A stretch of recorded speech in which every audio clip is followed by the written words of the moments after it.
Hello and welcome to my channel. I'm Michaela Peters. I'm still trying to use Photo Booth, and I'm probably just going to have a bunch of transitions here because I'm going to keep stopping it because I haven't found a better alternative and I still need to do this. And right now I'm even having problems charging my laptop because the real charger is somewhere that I don't know right now, and I'm just still a mess because my entire room is a mess, and that usually translates into me being a mess. I think that's why moving in the US was so difficult, because I really didn't want to pack up my room prior to me moving, so I kind of didn't. I sort of just packed it up as I was moving.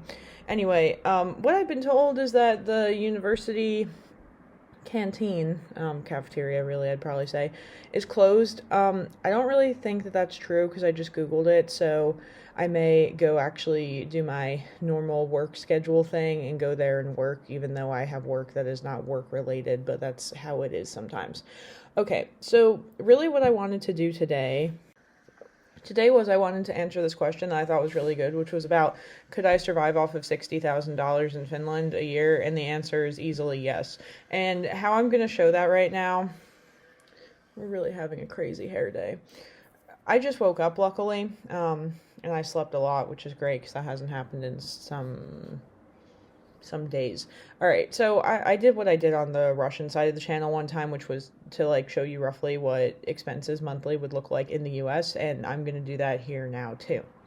So now moving on to the actual financial part of this video, I'm going to talk about monthly expenses in a city in Finland were you to just stay in that city for a month, because that's what this is based off of. This is purely just existing and surviving in a city in Finland. And I kind of rounded some of these up just for good measure. So a phone bill, fun fact, I actually do not have a phone bill because I just hop on Wi-Fi all the time because I'm still paying a US phone bill, which is about twice as much money as a phone bill here, because I make calls pretty frequently to the US for lots of different work-related things. But anyway, so a phone bill here is going to be 25 euros. I put 30 just for good measure. A bus card, I know in Lappeenranta it would be 42 monthly. I don't even do that. I pay per ride, so I'm also paying less than that. But again, I'm just trying to give you a better idea if you're actually frequently here and using it all the time. Now, rent is a tricky one because you could look at this a lot of different ways. So I listed on here 700. The reason I did that is because I'm thinking if you're in a studio in Helsinki, it could be about 700. Now, as a student, I was paying 250. I was sharing an apartment with two other people. My roommate, I charge approximately almost 400, but there's amenities in here what is it called? A dishwasher and a washing machine. So there's that. Also student versus non-student. But in general, 700, that's on the high end, especially in Lappeenranta. I'd say 500 is probably more average, but in Helsinki, maybe not as much. Food, I put 300. That actually will also vary depending on where you live, because apparently food is more expensive in Helsinki than it is in Lappeenranta, let's say. I don't even exactly know why it works that way, because I would think it'd be the opposite because of the whole supply chain factor and it getting further away from a metropolitan area, but I'm not really sure. Maybe somebody knows the answer to that and can tell me. And once you wrap all this up, you get 1080, which is, I'm oh, that's half of the US monthly expenses. No, I wouldn't even say that's half of the monthly US expenses. I would say that's half of the monthly US rent. Okay, that's completely insane. That's so much cheaper. So back to the question about, could you live off of 60K? USD in Finland, no problem. Yes, absolutely. So if you're somebody who's looking to retire and you're oh, I'm going to be, pulling in 60K a year for my living expenses, I would definitely say it's more than doable.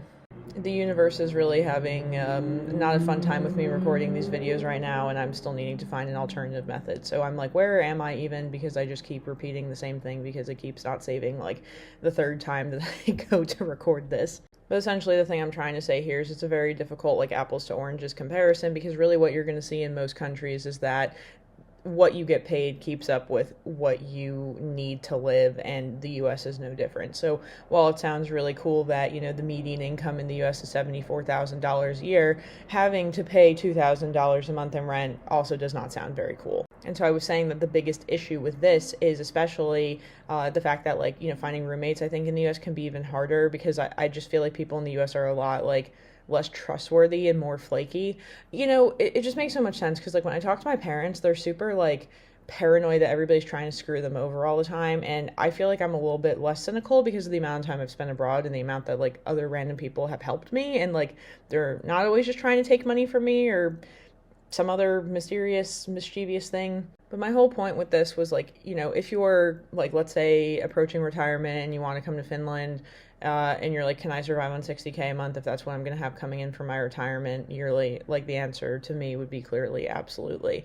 Now, the issues you're going to run into is Finland is not really a big fan of just letting people come to their country for no reason, right? Like, I'm still a student. Like, I'm still contributing to society in some way by being a student. So I would just keep that in mind, because if you're going to come in here as a student, like, at this point, they don't offer free tuition for international people like they used to, apparently, prior to 2015. So, like, this is something else you have to keep in mind, is, like, paying your way to Finland. I am paying my way to Finland right now through free labor because I do not get paid for a PhD, and that is a choice I'm deliberately making because I like being here so much. I would not recommend it financially. But anyway, I hope this was interesting. I hope that like it shed some light on, the looking at different living expenses. For reference, I may actually right here pull up the one that I did for the US, and again disclaim that with probably the rent should be adjusted for $2,000. So really we're looking at monthly expenses of $3,000, even if you're just not even trying to have any fun. Which again is why I don't really like being in the US, and a lot of times I just flee the US to go to Finland to like bring down my monthly expenses. So doing these significantly shorter video clips where it actually saves is helping quite a bit, so very interesting. I guess I could keep doing that. But anyway, that's everything that I have for today, and time to go get my day started as usual. I did also want to talk a little bit more about like what my work experience looked like in Finland and like all the payment around that. And looking at this, I was getting paid more than 1080, which is good. And actually I was getting paid the minimum of what you need to be legally allowed to stay in Finland after you graduate now. Like, this is a whole thing. Unless you can prove that you have a bunch of money saved, which is going to be a problem for me in 3 years when I no longer do. But yeah, so essentially that's everything that I have. Hope it's interesting, and until my next video, bye.